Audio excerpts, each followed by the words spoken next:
we need our best minds, our best theorists, our best planners on this question. Mm-hmm. Those people are not looking at this question right now. No. Instead, we have incompetent people.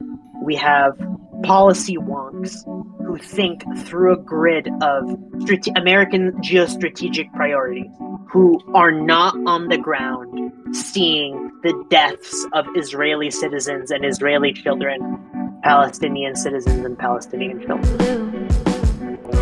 You are listening to Fruitless, a podcast hosted by me, Josiah Sutton.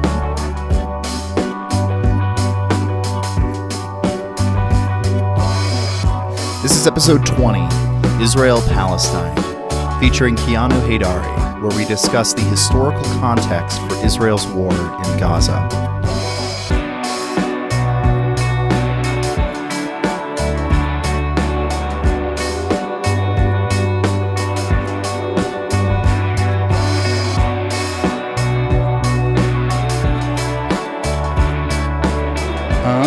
So I will formally say, welcome everybody to another exciting episode of Fruitless. I am joined today by Keanu Haydari, repeat guest here. Had him on a year and a half ago to talk about queer theology and stuff, and you are back to talk about Israel-Palestine. Thank you so much for having me back on the podcast, Josiah. It means a lot. Yeah, absolutely. I really appreciate your thoughts, especially on matters of theology and geopolitics. So, real quick, for somebody who hadn't listened to that episode, do you want to give a little introduction of yourself? Sure, of course, absolutely. My name is Keanu Haydari. I am, at the present moment, a 6th-year PhD candidate at the University of Michigan in the Department of History. My dissertation looks at the group of Iranian students who were in Paris from 1945 or so to just around the time of the revolution in Iran in 1979. Mm-hmm. And I have interests scattered all over the place in theology, in global geopolitics, the enterprise of global capitalism. And so my interests are all over the place. And so I think in terms of credentialing, I do European history and colonialism and imperialism. Last year, I taught with Professor Juan Cole at the University of Michigan, his course on the history of the modern Middle East, which exposed me to a lot of secondary and primary sources on the question of Israel-Palestine. And so a lot of that stuff is fresh in my mind. And yeah, that's about where I am at right now. Fantastic.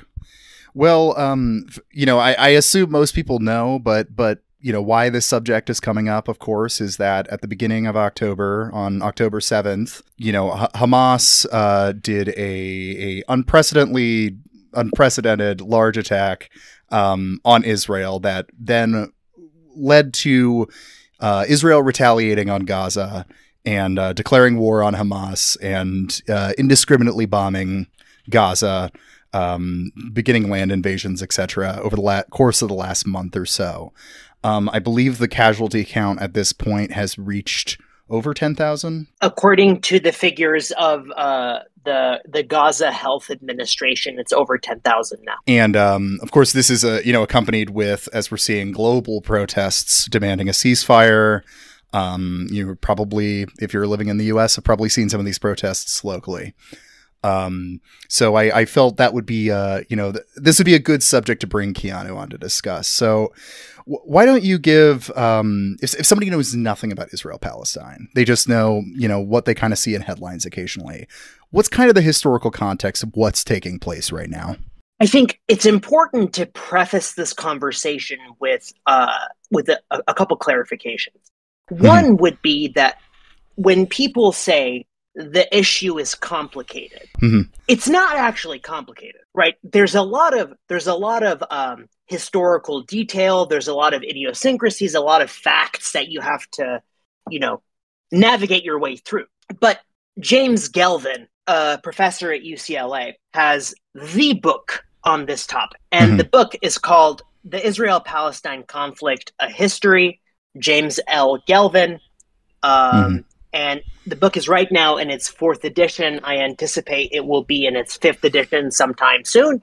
And most of my knowledge of this issue comes from reading Gelvin's work, from reading Noam Chomsky and Ian Pape, Norman Finkelstein, Mohammed Omer in his book Shell Shocked. And then most interesting are Ian Pape's book, The Biggest Prison on Earth, and a historian who I actually met at the University of Michigan, Rashid Khalidi, The 100 Years War on Palestine, A History of Settler Colonialism and Resistance, 1917. Fascinating meeting him. I'd love to hear about that. That's absolutely. Yeah. I mean, like he's a brilliant guy, and my knowledge of the issues comes primarily from academic sources. What that means is I'm not too interested. Well, I actually am interested in how media discursively presents this conflict, right?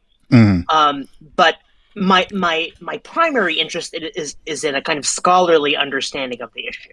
That's the first thing to clarify, that we have to make a distinction between popular, very emotional, very aggressive conflict between two sides in a debate, right? That opposed to what is the history of this conflict? How do we understand how we got to the present moment, right? And I think that's hard for a lot of people to distinguish between the heightened emotions of the present moment and the kind of arguably boring history of this issue. So once we get to the point where we're willing to discuss the history, I think that things will fall into place pretty quickly, if that makes sense. That's I mean, that's exactly why I wanted you on here specifically, is because I wanted that angle, because I have another episode I just released a Fruitless on Patreon, and I can have we were able to just easily riff about the media coverage of this and the Democratic response from members of the Democratic Party, etc. But I think the angle that I really want to get into is a more like historical, and yes, almost that's going to be a little cold. And I know that was something that people got mad about, especially right after the attacks, when people were trying to provide historical context for the October 7th attack. It's automatically that coldness that's kind of just necessary with a historical discussion led to a lot of anger from people that was you're discounting the lives or whatever because we're talking about the historical context. However, I'm hoping a month now passing, the people are be more willing to kind of talk about this on a historical level. So I guess let's get into some of that historical context here. So what do you think would be the best kind of short description you can give of kind of how we got to where we're at with Israel and both its relationship with Palestine, specifically Gaza and the West Bank, and then also its neighboring states, which are relevant here. A lot of historians want to start the conversation in 1948 with the Arab-Israeli War. My position is that we really need to start in the wake of World War I and the Balfour Declaration, right? So what happens is, before I go into the history, I want to read one quote to you, which I think emphasizes the stakes of this conversation. It's from Gelvin's Israel-Palestine conflict book. He says, "While it is the role of the true believer to believe, it is the role of the historian to treat the self-aggrandizing claim of any and all nationalist movements with skepticism. The same goes for the claims of their opponents." Once we understand the larger trajectory of the history of nationalism, the first inflection point would be the 17th century Peace of Westphalia in Europe, which creates the groundwork for the contemporary understanding of what the nation state is. But people aren't really able to enact practically the disciplinary apparatuses of the nation state until the 1800s, when the nation state begins to become a pragmatic on the ground reality. So one of the important tasks of history is to do what Bertolt Brecht refers to as alienation. We have to alienate ourselves from the narrative that's ambient around us, right? We got to say what actually happened historically. So let's rewind the clock before the 20th century and look at how Zionism, a kind of nationalist movement, was able to, through a word in Hebrew, the plural is aliyot and the singular is aliyah, means basically waves of migration of Jewish people, of Ashkenazi and Sephardi Jews from Europe and elsewhere to the land of Palestine. And there are 4, 5, sometimes 6 waves, depending on who you ask, right? Waves of Jewish migration into Palestine. Mm-hmm. A lot of this stuff begins in the 1800s, right? Let's do some demographics right now, so we have an idea of what we're talking about, right? We're talking about, first of all, a place that is the size of New Jersey. Mm-hmm. Right. We're talking about a place that is in the global scheme of things, and this is going to sound pretty offensive to some people who are really emotionally invested in the issue. It's not that important, comparatively speaking, right? Mm-hmm. One of the tragic features of history is that some events reach what Hegel, the philosopher, called world historical importance. Mm-hmm. But in reality, nothing is world historically important. Everything is just a contingent feature of its time. So we think about the Rwandan genocide. We think about the genocide in the 90s in Eastern Europe. We think about what's going on in Darfur. We think about what's going on in Sudan. All of this stuff is horrific and tragic, but it receives virtually no attention or consideration in the media. But Israel-Palestine receives a disproportionate amount of attention in the media. And I think there's a good reason why that is, and we can talk about that later. But to circle back to your initial question, what's the history? What's going on? So let's give some demographic numbers about from 2020. Israel, the country Israel, has about 9 million people. Palestine, we're talking about, and for your listeners, it would probably be good to pull up a map of Israel-Palestine to have a sense of what we're talking about here. The West Bank and the Gaza Strip, 2 distinct areas of land that have been increasingly shrunk by virtue of Zionist settler colonialism in the region. There are 5 million Palestinians, according to a 2020 survey. So in a much bigger strip of land, there are 9 million people. In 2 distinct strips of tiny land, there are 5 million people. Mm-hmm. Scholars estimate that globally there are 13 million Palestinians, including indigenously in Palestine and in the diaspora globally. So let's think about this. From 1948 forward, there have been about 150,000 people who have been injured or have been killed in conflicts relating to the Israel-Palestine issue, not including what has just occurred since October. 150,000 people sounds like a lot, right? Mm-hmm. But if we pull up Gelvin's text, he will show us how there honestly is it's disproportionate attention, right? Disproportionate attention because he says this: there were 500,000 to 1 million dead and 1 million to 2 million injured in the war between Iran and Iraq, which lasted from 1980 to 1988. More recently, a combined total of 631,000 Syrians and Yemenis who died between 2011 and 2020 from civil war and civil war-induced famine and disease. In the Bosnian War, 250,000 people dead. The genocide in Rwanda, the upper numbers are 850,000 dead.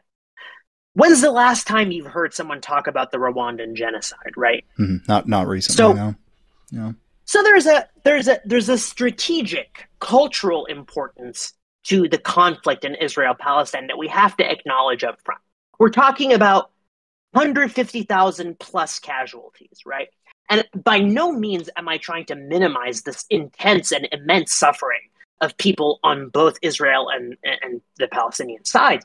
I'm just trying to situate this in a kind of global context, right? Right. That we need to understand that this issue is not exceptional, that it's a historical happening like any other event in world history. Yeah. So Galvin will tell us that the Israel-Palestine dispute has gone on for so long, for such a long time. It's been the subject of such a heated debate that we're going to lose sight of what is the fundamental issue involved in this discussion. Mm-hmm. And he argues, bottom line, cut and dry, the problem is a real estate question. Mm-hmm. Jewish immigrants and their descendants who are inspired by a kind of nationalist ideology called Zionism, which has its provenance in the 19th century, so in the 1800s, that, along with Palestinian Arab inhabitants, among whom Zionists settled, both of them claim an exclusive right to inhabit and control some or all of the Palestinian territory. That's the fundamental debate. And when we lose sight of that this is a question of real estate, we ultimately will fall prey to nationalist or ethno-nationalist or ethno-nationalist religious ideology that tries to create some kind of fictional narrative to justify the right to claim the land. Yeah. So what's next? Obviously, people are going to listen to this and say, wait a minute, you're saying all of this stuff started in the 1800s. What about the claim of ancient Jewish people, right? Yeah. Right. So Galvin will tell us that, it's not that Zionists are fabricating their narrative out of or from whole cloth, right? Nationalist movements, whether it's Russian nationalism or French nationalism, American nationalism, it never completely pulls shit out of someone's ass, Right, yeah. The land of Palestine was indeed referred to in Jewish texts and rituals for centuries.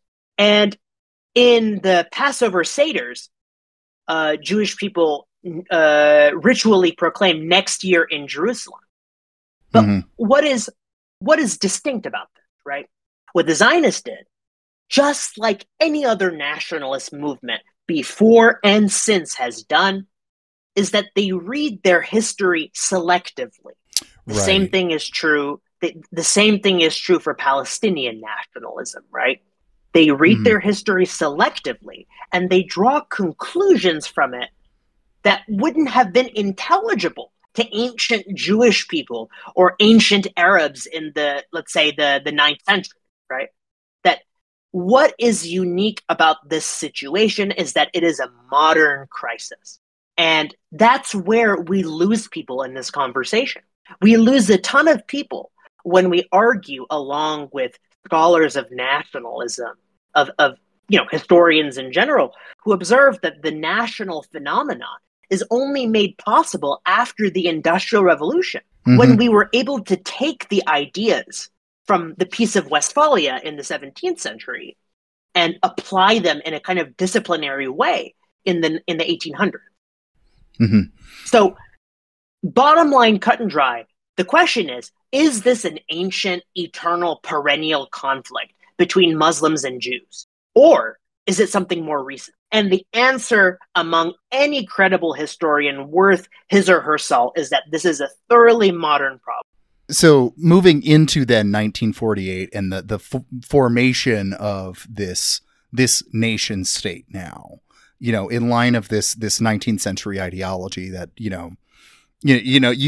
can see, I've done previous episodes of the show on like 1848 and the revolutions of that. Sure. So like, that's the period we're kind of talking about when Zionism is cooking up, and it comes into finally forming an official state in the 40s.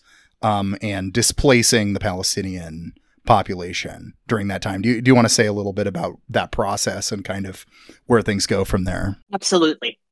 The one thing I want to clarify is that Zionism is not a monolith. Zionism is a very variegated, diverse intellectual movement. Like a lot of nationalisms, that's kind of something I've returned to on the show a few times with another historian friend of mine, Chris Barker, but specifically that, like, you know, up until recently, is that the nationalism is completely seen as this right wing thing. You know, for much of the 19th century, it was considered, you know, it could be left or right wing. It really, you know, there's a lot of different variations of exactly how nationalism plays out. So one of the key distinctions I want to kind of highlight is the distinction between political Zionism and practical Zionism. So political Zionism is the effort inspired by, you know, granddaddies of the Zionist movement like Theodor Herzl, which said we have to convince diplomatically enough countries to support our cause, right? Mm-hmm. Practical Zionism is a kind of revisionist Zionism, and its father was a man called Jabotinsky. Mm-hmm. He was born in Odessa in the late 19th century, and he was trained as a journalist, right? Something that he has in common with Theodor Herzl.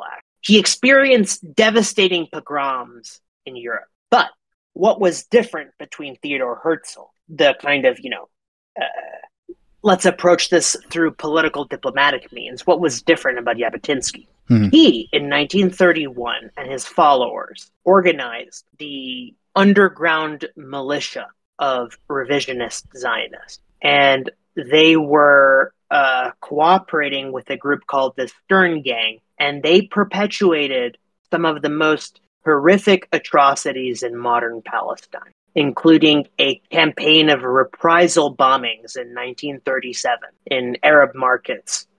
80 to 100 people were murdered, and the revisionist Zionist also perpetrated a massacre, 250 civilians in the village of Deir Yassin in 1948. Mm-hmm. Something that I think is important to state is that Jabotinsky himself said the program of the revisionists is not complicated. Mm-hmm. He said the aim of Zionism is a Jewish state, hence the commandment of the hour, a new political campaign, and the militarization of Jewish youth in Israel and the Jewish diaspora. And so this distinguishes between kind of the older Zionism, which was more concerned with Jews, like, you know, returning, quotes, you know, to the homeland, versus a more militaristic, we are going to form a state around an ethnic identity. That's kind of exactly right. Okay, it's exactly right. That makes sense. A lot of the conflict arises in what people call the fourth Aliyah, the fourth wave of 80,000 people or so coming to Palestine, right? Mm-hmm. And what's interesting is that multiple authors will say that at this moment, the ideological roots of the current Israeli political apparatus represented by the Likud party come from revisionist Zionism, right? Jabotinsky, this kind of murderous practical Zionism, is the intellectual heir, the intellectual predecessor of the contemporary Likud party. One of the things that I want to run by you that I think will be probably, and I don't want to overstate my case, right? It might be pretty transformative to hear what I'm about to say. Okay. Is that Jabotinsky in 1923 wrote an essay. And again, this is 1923. He wrote an essay called The Iron Wall. Oh, wow. Subtitled We and the Arabs. What was the gist of this essay? Well, he said that the indigenous population of Palestine would never accept a Jewish majority state in Palestine.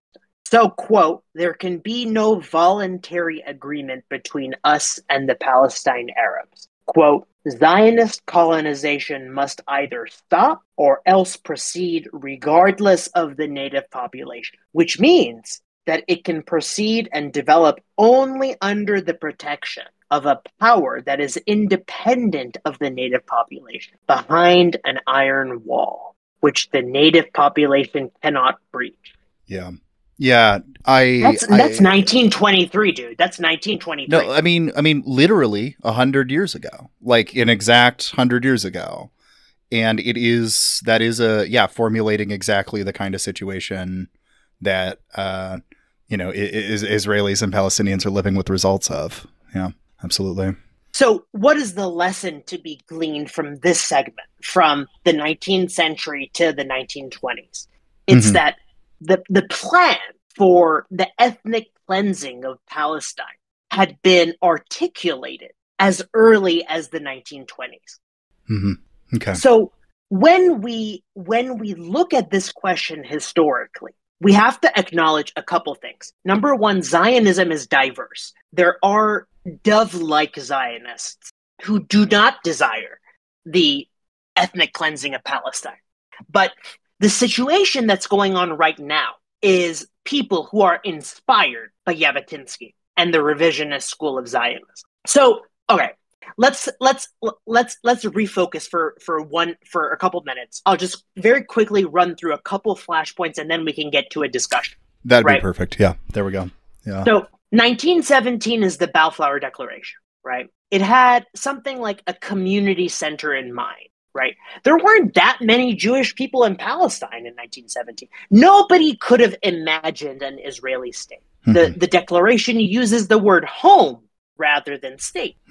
So there's the British Mandate of Palestine, and after the war, you have Transjordan being spun off as the Hashemite Kingdom, and Palestine becomes a British mandate. So what does the League of Nations say? You need to prepare Palestinians for statehood. But British policy was to pursue Jewish settlement. So what happened was the British incorporated the Balfour Declaration into the declaration that created the mandate, which is not what happened with the French in Syria or the British in Iraq. So after this, there's a growth in the Palestinian population in huge numbers. Lots of suffering in the 1930s, lots of fragmented estates. Then, obviously, we have Hitler and the Holocaust in the 1930s and 40s. There is a revolt, an Arab revolt, from 1936 to 1939, where Palestinians were protesting continued Jewish immigration and displacement in Palestine. There is a revolt by Izz-al-Din al-Qassam, who led a revolt and he was killed. 10,000 armed peasants rose up and refused to pay their taxes. And this provoked a very important event in 1939 called the Peel Commission, which recommended the partition of the land. Obviously, the Palestinians, time and time again, not in favor of partition. The revolt ended when the British sent in 20,000 troops, and the what we today call the Israeli Defense Force, originally called the Haganah, which was the Jewish settler paramilitary force. Kind of terrifying to think about, but the settler paramilitary force put down the Palestinian revolt. At this time, the 1939, the economies of the Jewish state and Palestine are separated, right? 39, there's a white paper released that recommends against partition, that suggests a Palestinian majority should be in charge within 10 years, argues for a Palestinian state, argues for the limitation of Jewish immigration to 15,000 people, and really upset the Zionists, right? The question is, what happened after the white paper of 43? Well, we have the partition of Palestine that was accomplished by the British and the United Nations that ignored the findings of the 1939 white paper, the United Nations Resolution 181 that called for the partition of Palestine into Arab and Jewish states, with the city of Jerusalem as a corpus separatum, separate entity, to be governed by a special international regime. So the UN General Assembly votes to partition Palestine, and and the British announce a withdrawal in 1948, and a civil war breaks out.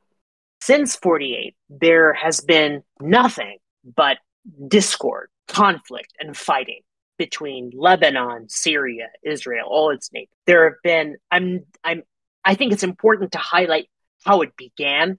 I don't think your listeners would be super interested in a carefully detailed lecture or exposition of all the conflicts that happened throughout the course of the 20th century.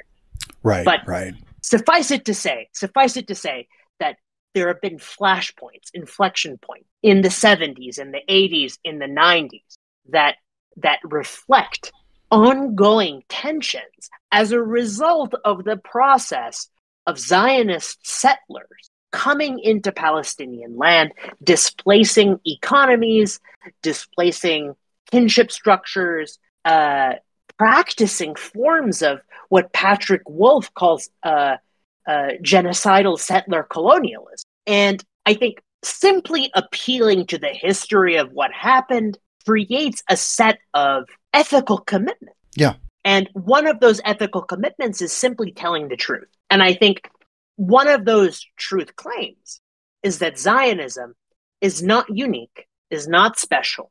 It is simply an instantiation of a form of aggressive settler colonial nationalism. It's not special, right?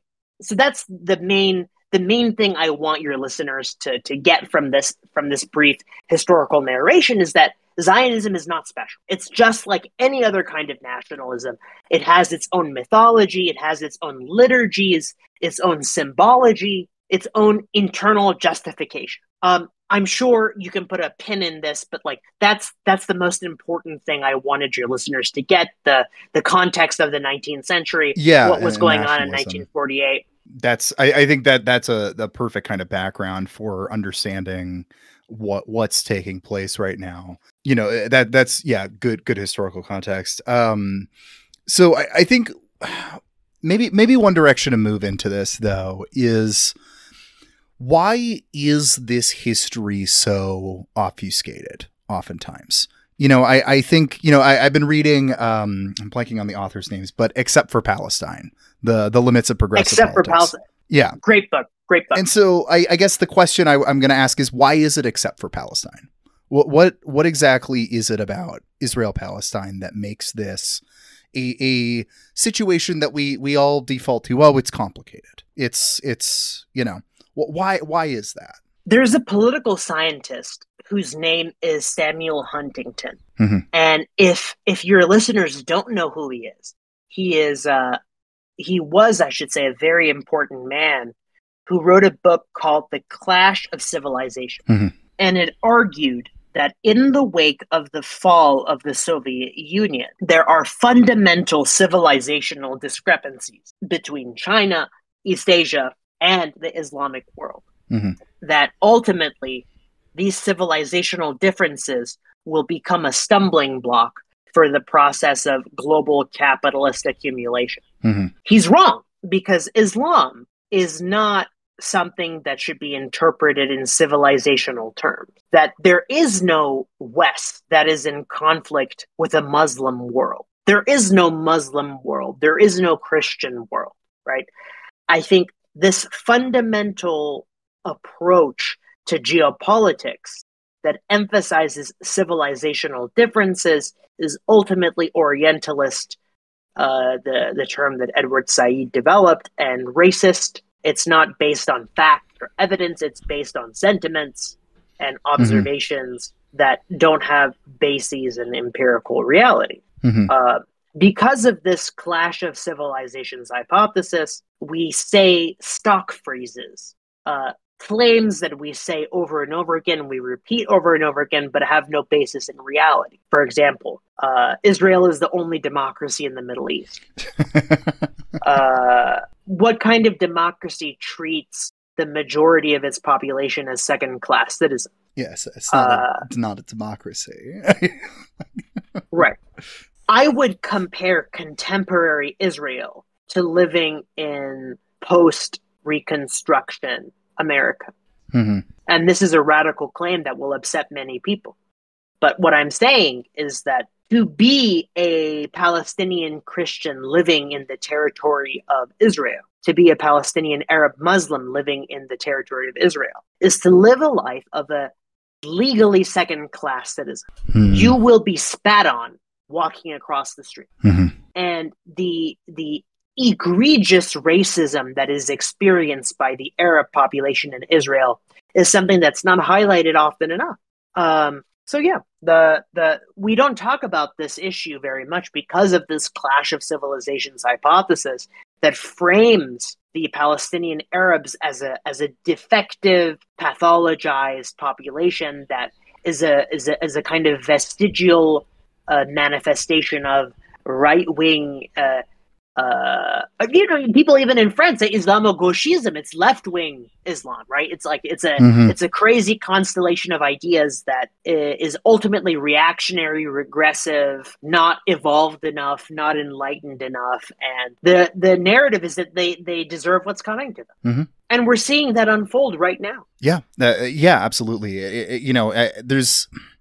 I'm kind of glad you brought up the clash of civilization thesis, because I felt really since October 7th that I feel like I am living through the early days of the war on terror again, which I know a lot of people have made this observation, but it really is the revitalization of that that clash of civilizations thesis kind of coming back up to fill the gap after the fall of the Soviet Union. History ended or whatever.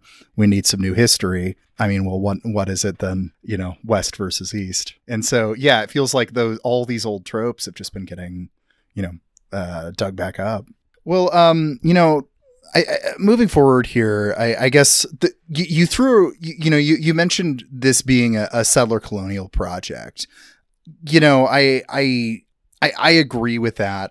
Obviously, though, that's become a contentious thing even recently to identify Israel as settler colonial. What would you be, kind of your case for using that specific, descriptor to kind of describe what's going on? I mean, obviously, some of that history we've already discussed here, but as people will try to point to, well, there were Jews in Palestine as well prior to even the migrations from Zionists, migrations. So like they'll try to kind of be like, well, this isn't a settler situation. What definitively makes you confident calling this a settler colonial situation? A lot of it has to do with the scholarship that's come out in the past 20, 30 years about settler colonialism as an analytic framework or heuristic. Patrick Wolf would be the person I appeal to over and over again. And it's that what's going on in Palestine is simply a question of land appropriation and dispossession. That when during the first and second Aliyot in the 19th century, Jewish settlers came to Palestine, a lot of them were under the impression that the land was uninhabited. This is not true for the third and fourth Aliyot. But for the first and second, the reason why this was true was because they didn't realize that Palestinian nomads on the land did not have permanent settlements, that they moved from place to place. This created the conditions where people were able to practice sedentary agriculture and displace the Palestinian land. So the interface between sedentary peoples and nomadic peoples was a huge bone of contention. Obviously, this is no longer a reality that people are facing because everybody is sedentary. But this was crucially important to understand how it was that people who had experienced profound persecution and destruction at the hands of white Europeans felt comfortable settling in the land. Revisionist Zionism comes about towards the end of the first quarter of the 20th century. And this revisionist Zionism is more willing to use violence and force to accomplish its political endeavors and aims. So, like I said earlier, thinking about Zionism as a diverse and variegated movement is crucial here. Mm-hmm. But what we have to be honest about is that the current administration in Israel, ruled by the Likud party, is theoretically inspired by revisionist Zionism, a kind of violent settler colonial Zionism that does not believe Palestinians have a religiously, ethically, historically legitimate claim to the land. Another phrase, on top of settler colonial that gets thrown around a lot in regard to this is apartheid. Would you want to speak to that? To what degree do you think that's an appropriate phrase to refer to what's going on in Israel, Palestine? Obviously that conjures in most people's heads, images of South Africa. Are there any parallels that seem worth bringing up between those two situations? Or? Absolutely. I would say that Ian Pape has written a brilliant book comparing the situation in South Africa in the 80s with the situation in Israel-Palestine. Now, the danger with any comparison is that any comparison is fundamentally inaccurate. Right. Why is that the case? Comparisons are fundamentally inaccurate because we're comparing two discrete events. And when you compare two discrete events, fundamental features like geography, populations, demographics, historical contingency, they don't map onto each other. What we instead talk about are structural homologies, structural analogies that allow us to see common threads, common themes between two discrete situations. The situation in South Africa was ultimately one of settler colonialism, white supremacist settler colonialism that gradually displaced the indigenous population through both traditional colonialism and through economic neocolonialism. And this is something that we see very clearly in Israel-Palestine. We also see similar political and diplomatic trends. We see the Reagan administration in the 80s aggressively supporting the South African government and funding it, giving lip service to the political goals of South Africa. And we see similarly today in both the Trump, also the Obama and the Biden administrations, giving unqualified support to Israel regardless of the war crimes and genocide it perpetuates. Yeah, absolutely. And is there like a legal basis, especially for referring to Israel as it currently exists as, a case of apartheid? Like what's the legal structures that are kind of enforcing, this racial hierarchy? That's a great question. The question of genocide is legally defined. Apartheid is a little bit more nebulous and ambiguous, right? Right. The question is having territory, land that is structurally segregated. One example of something that is not an example of apartheid proper, but an example of something that can contribute to an ethos or an atmosphere of apartheid is the idea of separate but equal. Yeah. Okay. So, for example, like there are two drinking fountains in front of me. One says whites, the other says colored, right? The best analogy I can think of for what we could understand as political apartheid is what's going on in Bahrain right now, where you have a majority Shia population that is ruled by a Sunni establishment. And in Bahrain, Shia Muslims cannot serve in diplomatic positions or serve in the military. So this is a kind of sectarian apartheid. Yeah. In Israel, it's literally a land-based segregation where people in the West Bank and in the Gaza Strip are policed. The situation in Gaza is what Ian Pape refers to as the biggest prison on earth. We have millions of people who have their caloric intake monitored. They have their electricity consumption regulated. They have their water supplies regulated. And this is simply, for me as a historian, it's heartbreaking to see to see a state exacting so much power to punish and discipline a population that has done nothing but exist. Now, people are going to get very upset with this analysis because they're going to say the events of October 7th prove that Hamas is a terrorist organization that desires nothing but the annihilation of Israel. If you would have heard any of this podcast episode, at the very least, I want to show you that the issue is complicated, but it's not complicated for the reasons that Zionists say it's complicated. It's not ethically ambiguous by any means. It is a case of David and Goliath, ironically having the roles reversed. It is Israel as Goliath and the Palestinian people as David.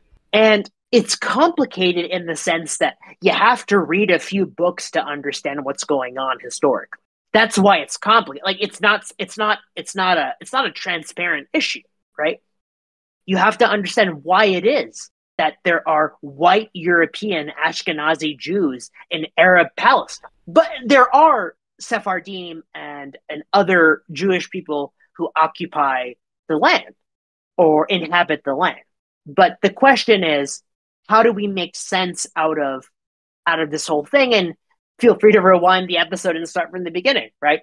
But the question is, with the stakes of what's going on now, what is at stake when we say this issue is complicated or it's hard to understand? It's not ethically hard to understand. Yeah. Right. Okay. You see what I'm saying? Yeah. It's not complicated on a moral level. It can be complicated on a historic level. I think that's.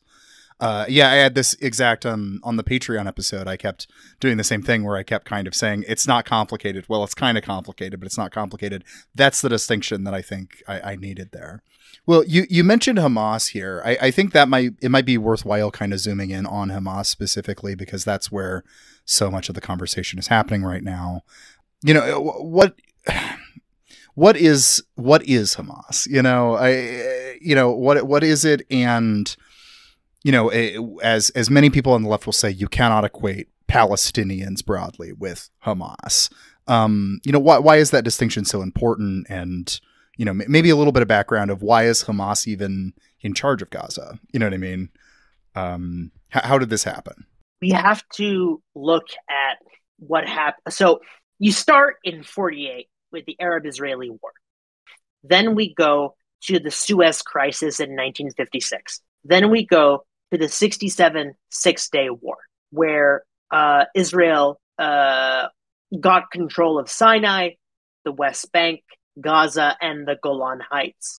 This added more than 1 million Palestinians to Israel's territory. In 1973, we have the Yom Kippur War. 1978, Israel invades Lebanon because the PLO relocated to Lebanon from Jordan after the civil war there. Devastating war in 1978.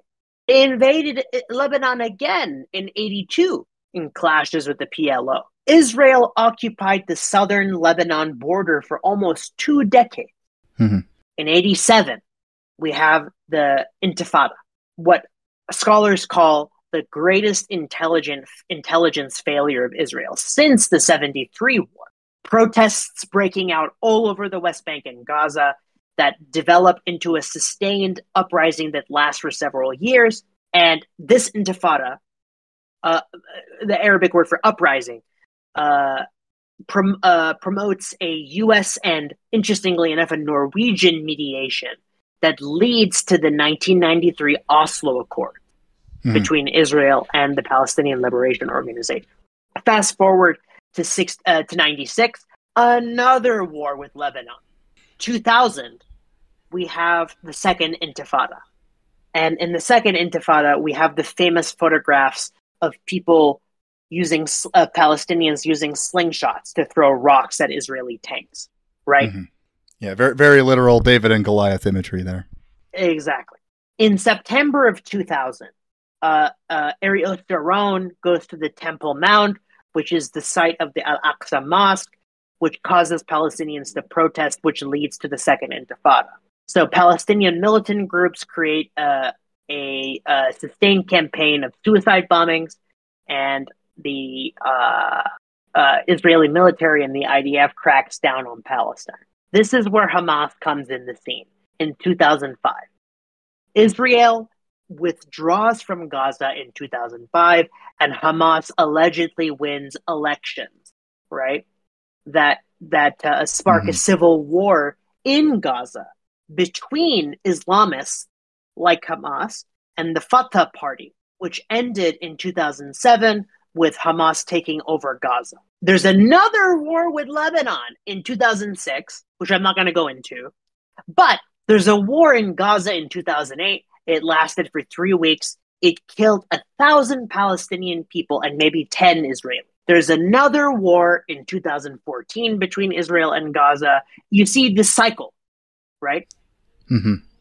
2,000 Palestinians died in 2014 and killed a few dozen Israelis. In 2021, 2022, the violence accelerates again, and we're in the midst of another conflict between Gaza and Israel. This is the cycle. It's cyclical violence. And Hamas is a militant Islamist organization that, according to Rashid Khalidi, according to Noam Chomsky, Ian Pape, James Galvin, is, there's a saying that comes from the Frankfurt School of Critical Theory, which is that every explosion of fascist violence is the result of a failed revolutionary potential. And I think that the emergence of secular Arab nationalism in the 20th century and its subsequent failure created the space for fundamentalist Islamism to take control over the ideoscapes of segments of the Arab and Muslim world. And the question ultimately becomes about legitimacy. I don't have there's no Pew poll forums operating in Gaza right now that are polling people about, to what extent do you think Hamas is a legitimate representative of your perspective? We can't do that right now, right? So I can't tell you to what extent Hamas legitimately represents the goals of people in Gaza. All I can tell you is that, number one, and again, this might be very controversial, one man's terrorist is another man's freedom fighter. Number two, Hamas has done and committed war crimes and atrocities against innocent civilians. Yes.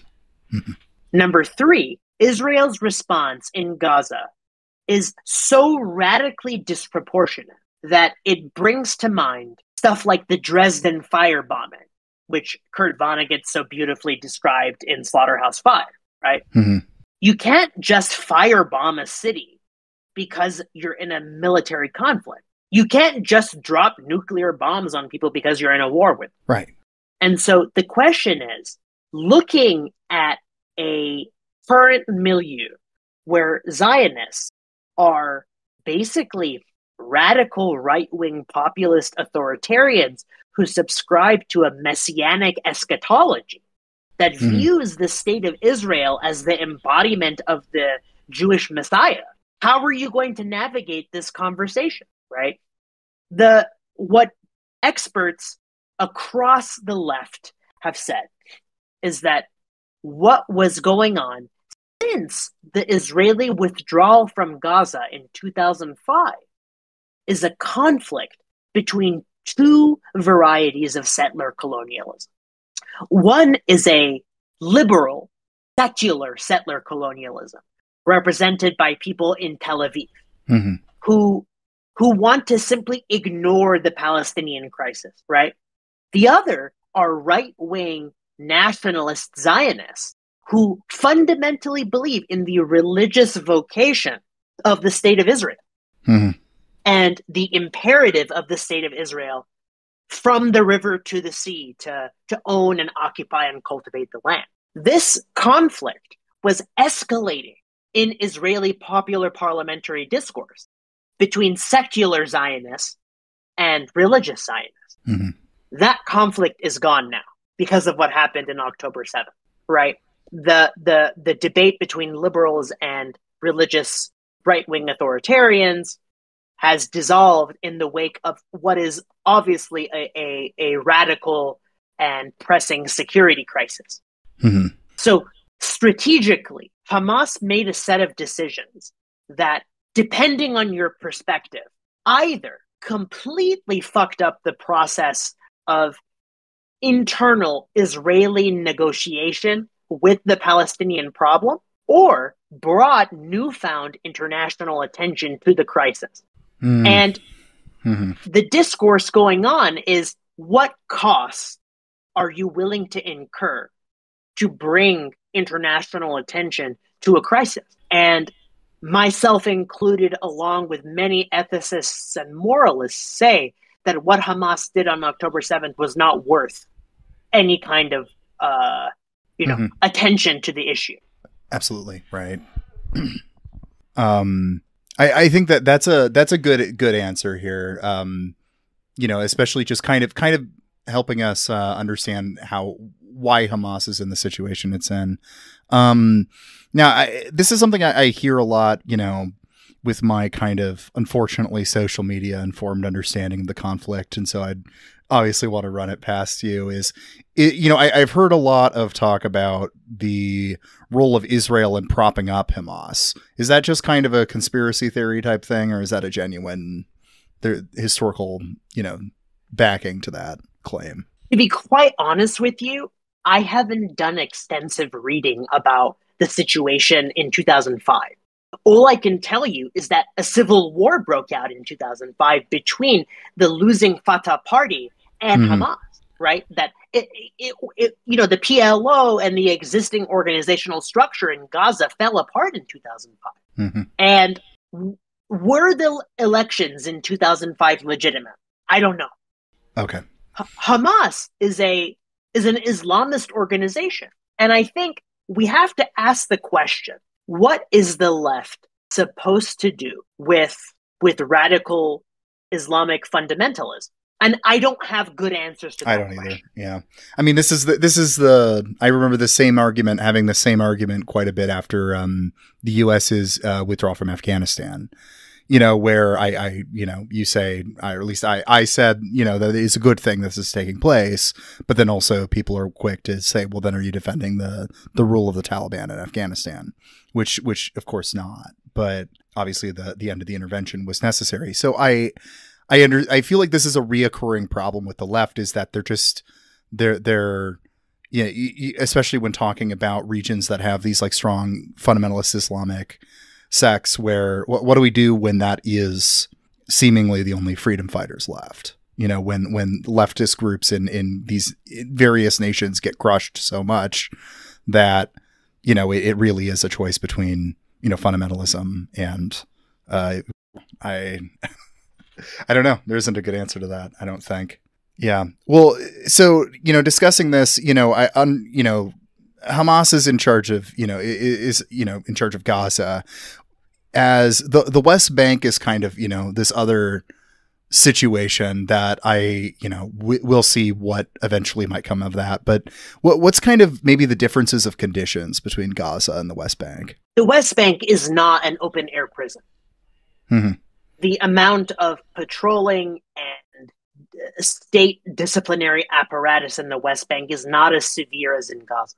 Not to say that living in the West Bank is a cakewalk or a stroll through the Champs-Élysées, but the situation in Gaza is uniquely atrocious. The numbers from the health authority in Gaza say that 10,000 people have died. My conviction, and my cynical, pessimistic conviction, is that 10 years from now, 15 years from now, there's going to be a panel of predominantly white scholars sitting in a Hyatt or Hilton convention center in New York, talking about the tragedy of the Israeli genocide of Palestine in the past tense. Think of it like this. How do we talk about indigenous people in the United States? In the past tense, despite them but they're very still, much being they're alive. Still fucking here. Mm-hmm. They're here. They're suffering from incredibly high rates of self-harm.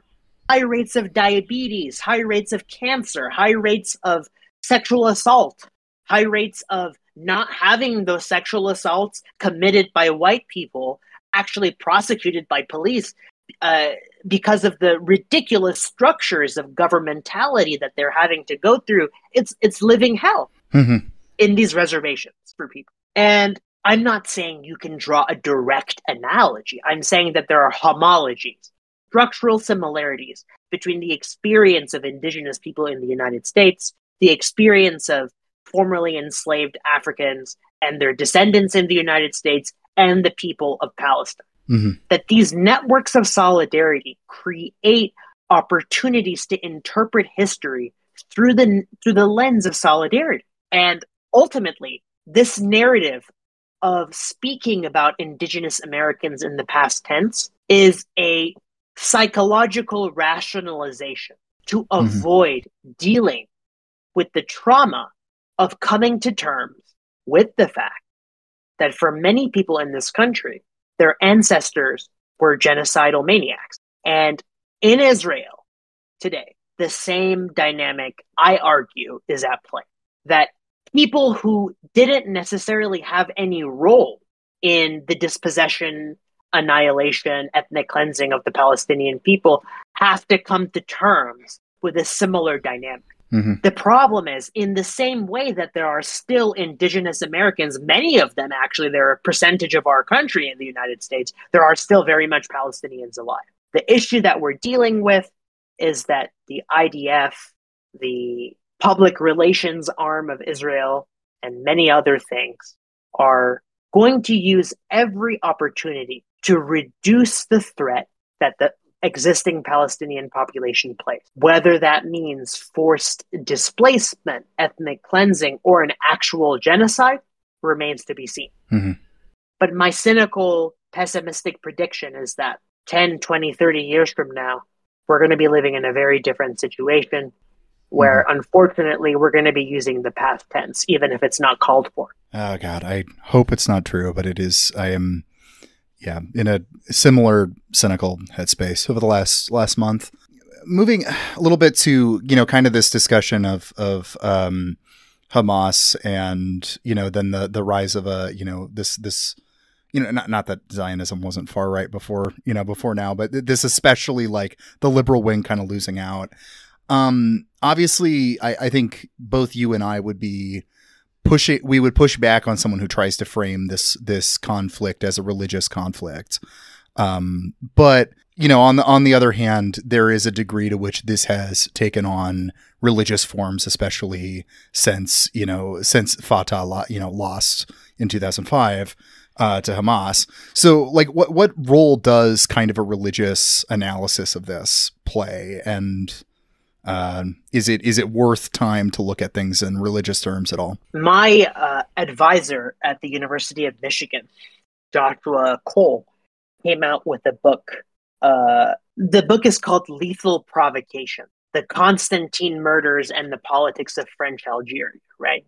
And the question is about European provocation in a colonial context. So Julia Clancy Smith has a beautiful book called Mediterraneans, which also talks about this theme of Usama Makdizi with another brilliant book called The Age of Coexistence. The idea is that Jews and Muslims have existed in largely peaceful coexistence since the advent of Islam. Yeah. People of the book. Exactly. It's not until European colonialism where we have cases of provocation that stir up animosity between these populations, where we see the crises developing. And in the case of Zionist settler colonialism, I think what we have to remember and keep in mind is, how would you feel if you were kicked out of your homeland? What cycles of violence are going to be born and perpetuate themselves in the midst of a conflict like this that arises with the development of nationalism in the 19th century? When you ask, is it a religious conflict? my ultimate impetus is to say, no, it's a settler colonial conflict. Mm-hmm. That however much people want to frame this as a clash of civilizations thing between secular, developed, intellectually superior Jews versus backward, militant Islamic, depraved Palestinians, this is simply factually incorrect. Mm-hmm. That religion at most plays a auxiliary role to the dynamic of settler colonialism in question. Mm-hmm. Well, moving a little bit of a different direction here, how, a lot of the discourse going on right now is having a strong emphasis on anti-Semitism, and accusations of that being thrown around. How seriously do we take accusations of anti-Semitism in regard to this conflict, and how much how much does anti-Semitism play a role in this conflict? That's an excellent question. If you read the works of decolonial scholars like Annabelle Quijano and Walter Mignolo, you'll see that there's an argument that might not be very familiar to your listeners, which is racism is not a eternal problematic of human society. Mm-hmm. Racism has a historical provenance. Mm-hmm.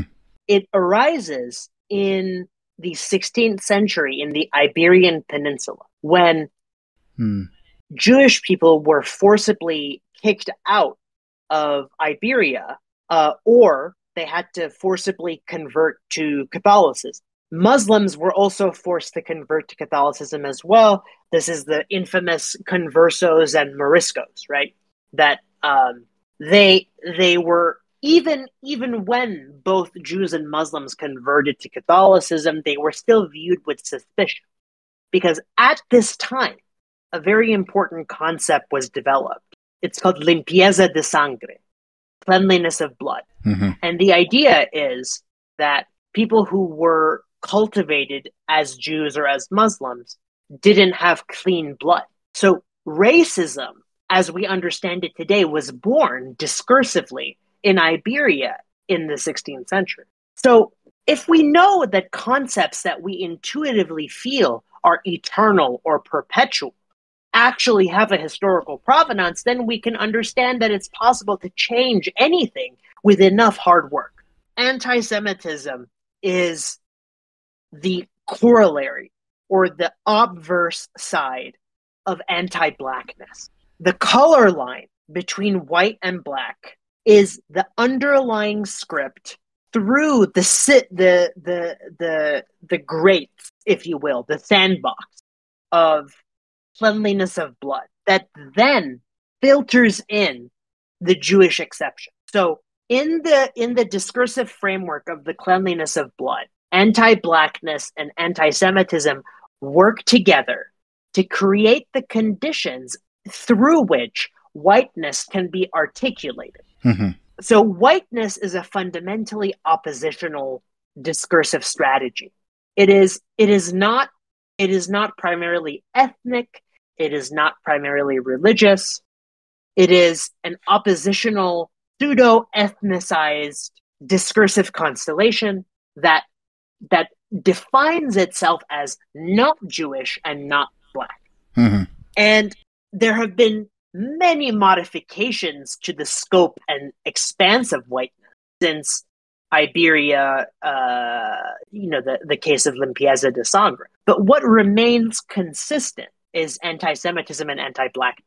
And we cannot understand the discursive frame without relating those two themes together. What is anti-Semitism? In the history of Europe, there are two kinds of anti-Semitism. There is religious anti-Semitism, which is what would be represented by people like Martin Luther, who wrote the very infamous pamphlet On the Jews and Their Lies, right? Which argued that the Jews were arrogant and self-possessed because they did not recognize Jesus Christ as the Messiah. Keep in mind, when Luther had written that pamphlet, he was already losing his mind. I mean, he was eating his own feces on the advice of of his physician, right? Right. Not to excuse it by any means, but like, he was on the verge of madness in this period of his life. And that's different from what Hitler and the Nazis were doing. Which was ethnic. It's a kind of it's a racialized anti-Semitism. Right, right. Racialized anti-Semitism is something that you cannot fix. There is something biologically essential about your identity as a Black person, as a Jewish person, that is not fixable. You cannot assimilate into anything. You are always already an exception. Mm-hmm. So the question then becomes, if all of that is said, what does anti-Semitism play a role in this conflict? The first thing we have to get right, the state of Israel, founded in 1948, has absolutely nothing to do with anti-Semitism. Mm-hmm. It is a ethno-state, a Jewish ethno-state, founded in the 20th century, much like Pakistan, a Muslim ethno-state, both of which I find legislatively, judicially, executively questionable. As a leftist, I don't believe ethno-states should exist. Anti-Semitism is discrimination, hostility, enmity towards Jewish people. It is not, by any stretch of the imagination, and let me clarify, I am a Iranian man, someone who identifies as a Christian. I am not speaking from my own authority. This is from Jewish scholars, even Israeli scholars, Norman Finkelstein, Ian Pape, Noam Chomsky, a variety of other scholars who identify as Jewish, who have clearly said this, that criticism of a state has nothing to do with discrimination against the people. Mm-hmm. And I think once we realize that in both the United States and the European Union, the power of certain discourse coalitions to equate criticism of Israel with anti-Semitism is very dangerous. Mm-hmm. It's not dangerous simply because I disagree with it politically. It's dangerous because once we say that criticism of a state is the same thing as criticism of an ethnicity or religion, we're saying that the state becomes a representative of an entire people group. Mm-hmm. And that is something we want to avoid. We want to avoid equating the disciplinary state apparatus with cultural identity. Yeah, absolutely. Last couple questions here, and we could probably move toward wrapping up here. Is maybe looking a little more toward the future, or the present and the future here. So first off is, another thing floating around within the discourse right now is, obviously the demand for ceasefire, and then the more cagey, softened language we see of a humanitarian pause being talked about in Congress and whatever. Do you think this language matters, the difference between a ceasefire and a humanitarian pause when discussing what's going on in Gaza? Absolutely. I think a ceasefire is a radical call for the elite political establishment in Israel to wake up and develop a conscience that, much in the same way that in the United States, there are committed people running for elected office, being political influencers, sharing their outrage on social media, writing to their Congress people who argue for the principle of land back for indigenous communities to exercise their sovereignty in local areas. It's not a pipe dream. It's already happening in Ohio and other states where groups of indigenous people are actively acquiring sovereignty over stretches of land. It's not a pipe dream. It's happening already in the United States.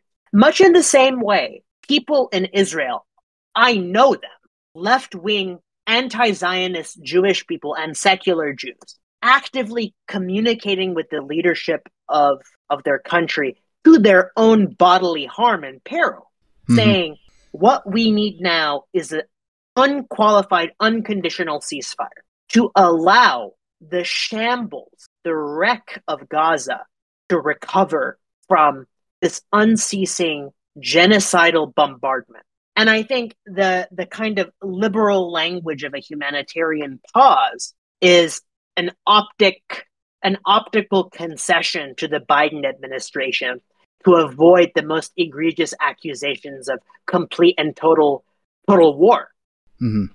It's definitely trying to worm out of like actually demanding what seems to be needed to demand. Well, you mentioned land back, and so that actually kind of ties nicely to one of the other questions I still have here, which was what exactly does like right to return look like? That's become a big aspect of Palestinian solidarity movements is the idea of the right to return,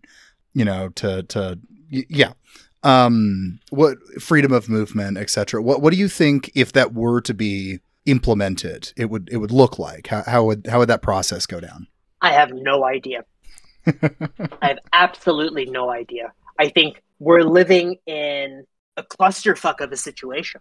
We're living in a context where, so UN Resolution 3236, passed in 1974, says that the right to return is an inalienable right. Mm-hmm. How do you handle this in the Palestinian situation? What are we going to do with people living in Israel who, not even the settler population, the people living in the land of Israel who are second, third generation living on land that Palestinians used to occupy? Mm-hmm. I don't know the answer to that question. I think political scientists can be too optimistic about the prospects for peace. There's a brilliant verse in the book of Jeremiah, which is, they're saying to my daughter, Zion, peace, peace, but there is no peace. Mm-hmm. And I think this is the fundamental difficulty that policy wonks, politicos, political scientists are struggling with, is that they don't realize the scope of the problem, which is there are millions of displaced people living in the second and third generation abroad who, according to the UN General Assembly, have an inalienable right to return.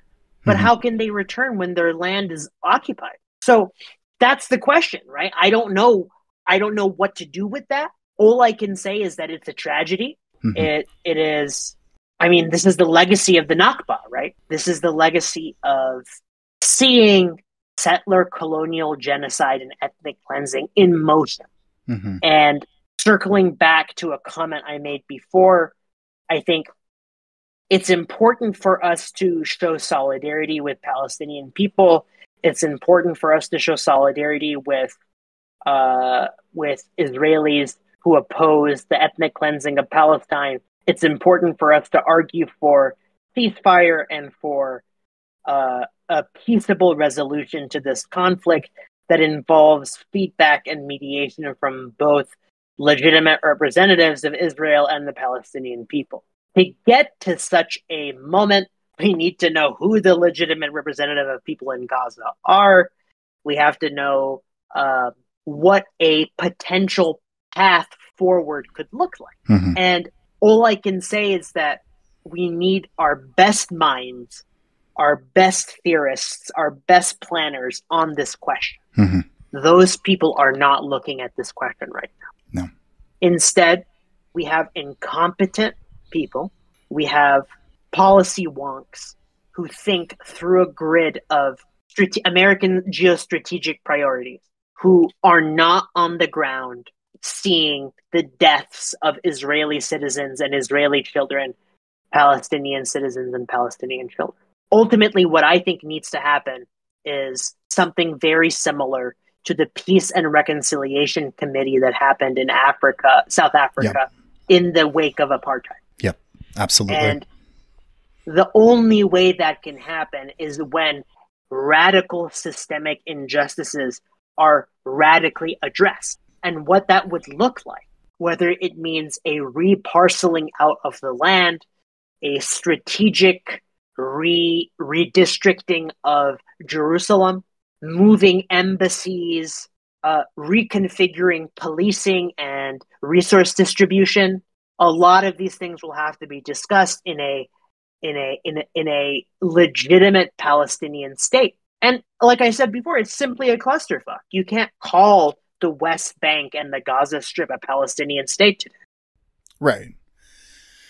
Right. It always gets really tricky when talking about 1 and 2 state solutions or something like that right now, when it feels like that's far from something that could happen anytime soon. It feels like, yeah, the conversation of policy wonks, not a reality. Do you see any likelihood of I don't know, the kind of undying support of Israel feels, at least, among public sentiment, it seems like it's getting eroded a little bit more than it had in the past.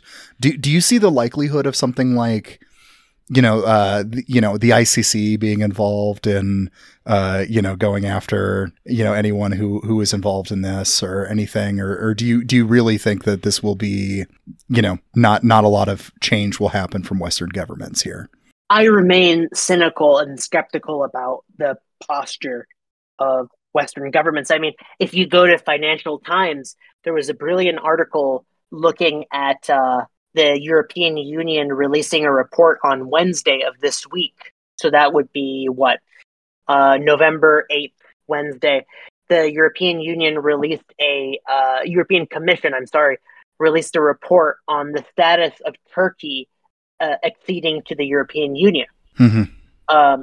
And the Commission report was incredibly critical of President or Prime Minister Erdogan's condemnation of Israel. Mm-hmm. Erdogan also called Hamas a liberation organization. So the European Union was very critical of Erdogan's claims. Yeah. And so we're living in a very complicated geostrategic question where, Iran mm-hmm. and its funding of Hamas and Hezbollah plays a large role here. Turkey, and then we have to ask the question, what are the Gulf states going to do? Yeah. What is Egypt going to do? Right? And so one final piece of advice that I want to give to your listeners is don't jump to judgment right away. Mm-hmm. We need to wait to see what happens in this conflict. Mm-hmm. And I think my honest opinion is that the most ethical thing to do at this time is to write your Congress people and tell them to advocate for a ceasefire. Mm-hmm.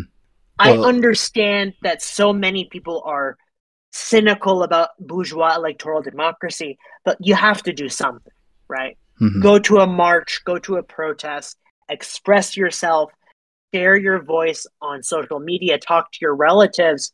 And Josiah, one thing I wanted to ask you is that another point in time in the future, I would love to have an episode with you about why it is that Americans support Israel so much. I would love to have you come back on and talk about that. I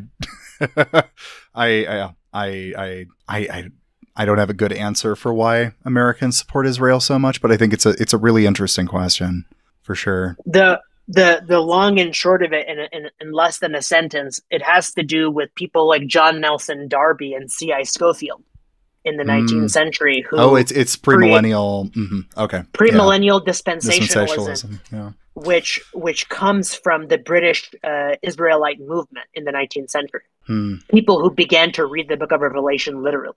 So that's where a lot of the intellectual and religious genealogy comes from. Yeah, actually, that would be really interesting to have you back on to talk about. Maybe next few months I'll ask you back on, because you would have that theological side of it too. That would be really interesting. So. Well, the final question I had, you've kind of already addressed, but I guess we'll just say it specifically is what can we do right now? Like what, the kind of person listening to this is, going to be probably just a young adult of some sort, like in the US, or maybe the UK. Like what can they do? And I think you've had a pretty good answer here with just, at the very least, going to protests, going to anything you see around you that you can attend, and then writing your representatives, demanding the U.S., demanding a ceasefire. Yeah. I also think, this might be my romantic Edward Said style humanism, right? I am a humanist, mm-hmm. And I really do believe that by educating ourselves, arming ourselves with knowledge, Mm-hmm. we're able to fight back against misinformation, disinformation, and conspiracy. And I don't know if you can include a list of books and articles in the show notes, but Absolutely. I will send you a list of books, foremost among them, James Gelvin's Israel-Palestine conflict, Ian Pape's The Biggest Prison on Earth, Mohammed Omer's Shell-Shocked on the Ground Under Israel's Gaza Assault, and finally Rashid Khalidi's excellent book, The 100 Years' War on Palestine. I think these are foundational texts, accessible, easy to read texts that help people develop a more comprehensive picture of the situation on the ground. And I would also throw Except for Palestine in there as well, as not for the historical background as much, but more addressing a lot of the common talking points that you hear whenever Israel comes up. And, it's a pretty short little read. And, it's written in 2020, so it's pretty recent. It's only missing the last few years. So, all right. Well, is there anything you want to plug or anything before we wrap up here? Yeah, thank you for asking. I have a podcast called Explain Things to Me, mm-hmm. which you can find wherever podcasts are available. I will be starting the second season sometime soon with my friend Dwight about the histories of liberal Protestantism in the United States. And yeah, hope you'll listen to that at some point. Yeah, absolutely. It's awesome. Well, thank you so much for joining, Keanu. It is always a pleasure. You always have a lot of insight to give. Appreciate that, Josiah. Thank you so much.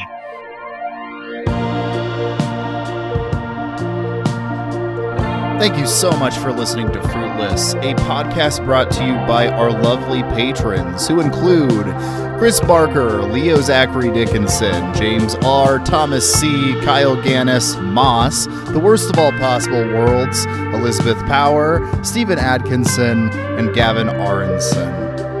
If you like what you heard today, make sure to subscribe to the podcast and leave it a nice review on Apple Podcasts to help it out with the algorithms.